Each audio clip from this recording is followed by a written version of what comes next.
In today's video, I'm going to teach you how to desaturate an image using Adobe Photoshop.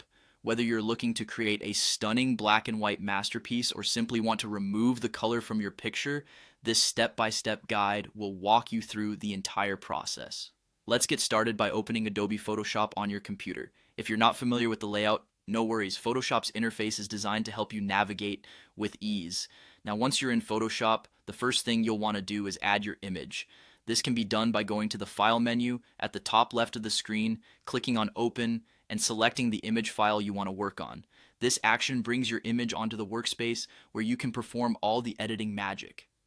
Next, direct your attention to the Layers panel, usually found on the right side of the screen. Here, you'll see a series of icons at the bottom. You'll want to click on the circle icon, which represents the Adjustment Layers feature.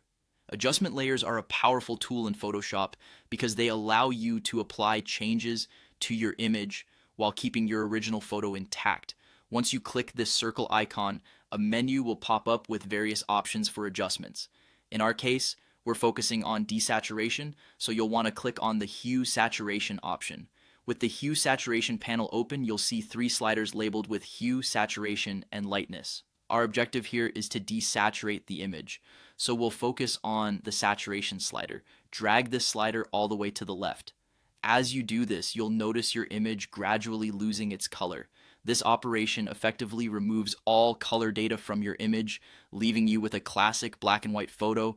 Feel free to adjust the saturation slider based on your preference. If you want the image to retain a slight hint of color, you can move the slider a little bit to the right. Experiment with different levels until you achieve the desired outcome. Remember, the beauty of using adjustment layers is that you can always come back and fine-tune these settings without permanently altering your original image. Finally, once you're satisfied with the desaturated image, it's time to save your work.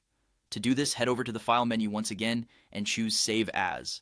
Ensure you select the appropriate file format and destination for your newly edited image. Saving in formats like JPEG or PNG is great for sharing, whereas PSD keeps your layers intact for future edits. And there you have it. You've successfully learned how to desaturate an image in Photoshop.